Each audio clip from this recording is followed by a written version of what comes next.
নমস্কাৰ মোৰ YouTube channel NS ব্লগলৈ আপোনালোকক স্বাগতম জনাইছোঁ। আশা কৰোঁ সকলো ভালে কুশলে আছে। পুনৰ এটা নতুন ৰেচিপি লৈ আহিছোঁ, সৰু মাছেৰে বনোৱা আদাত দিয়া মাছ। আহকচোন মই কেনেদৰে বনালোঁ আপোনালোকে ভিডিঅ'টি শেষলৈ চাই থাকিব। আজি লৈ আহিছোঁ মই সৰু মাছৰ একেবাৰে টেষ্টি আৰু কম সময়তে বনাব পৰা এটা ধুনীয়া ৰেচিপি। তো বলকচোন ভিডিঅ'টো শেষলৈ চাই থাকিব কেনেদৰে বনালোঁ। তাৰ বাবে লৈছোঁ এয়া মই সৰু মাছ। প্ৰথমে মাছখিনি মই ভাজি ল'ম। এয়া কেৰাহীত তেল বহাই দিছোঁ। তাৰ পাছত দিছোঁ ইয়াতে হালধি আৰু নিমখ দি লৈছোঁ একেবাৰে। এতিয়া মই মাছকেইটা ধুনীয়াকৈ ফ্ৰাই কৰি ল'ম। এয়া তেলত ধুনীয়াকৈ মাছকেইটা বহাই দিছোঁ।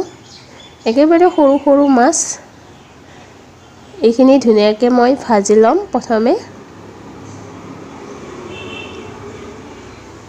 এয়া মোৰ মাছ ভজা হৈয়ে গ'ল। গোটেইখিনি মাছে মই ভাজি ল'ম এনেদৰে। এয়া হৈ গ'ল মোৰ মাছ ভজা।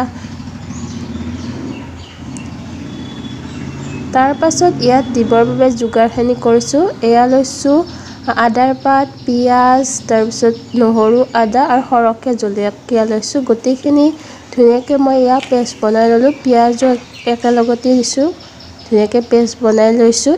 এতিয়া মই কেৰাহী এটাত তেল বহাই দিছোঁ। ইয়াত আৰু বেলেগ একো দিয়া নাই, যিখিনি মছলা পিচি ৰাখিছিলোঁ এইখিনি এতিয়া মই ভাজি ল'ম।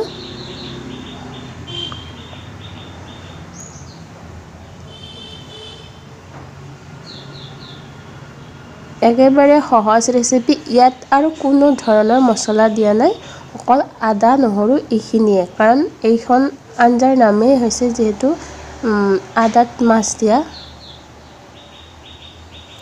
তো ইয়াতে দিছোঁ নিমখ, হালধি, পিঁয়াজ দিছোঁ বাবে অকণমান ভাজি লৈছোঁ আৰু।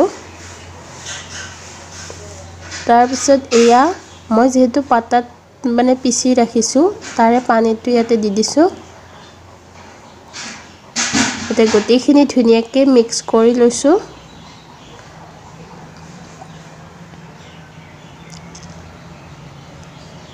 এয়া দিছোঁ 2টা কেঁচা জলকীয়া। ধুনীয়াকৈ এইখিনি ভজা গৈছে, কাৰণ ইয়াৰে তেল যিটো আছে সেইটো নিগৰি আহিছে ওপৰত, তো ভজা গৈছে এইখিনি। এতিয়া মই ইয়াতে মাছখিনি বহাই দিম। গোটেইখিনি আৰু এবাৰ মিক্স কৰি লৈছোঁ।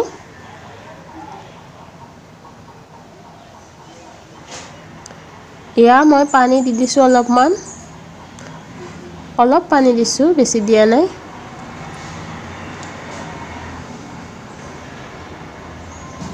এতিয়া উতল অহাৰ পিছত হৈয়ে গ'ল আৰু মাছৰ আঞ্জাখন, আদাত দিয়া মাছ। এয়া হৈ গ'ল মোৰ আঞ্জা ৰেডি। এয়া বাতি এটাত উলিয়াই দেখুৱাই দিছোঁ কেনেকুৱা হৈছে।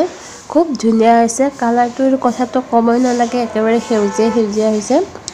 একেবাৰে মছলাবিহীন, খাই বহুত বেছি টেষ্টি লাগে। আৰু সৰু মাছ আমাৰ এনেও প্ৰিয়।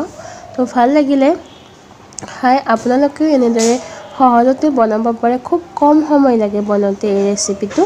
তো সহজতে বনাব পৰা এটা মাছৰ টেষ্টি ৰেচিপি আপোনালোকৰ মাজতো দেখুৱালোঁ আৰু ময়ো খালোঁ।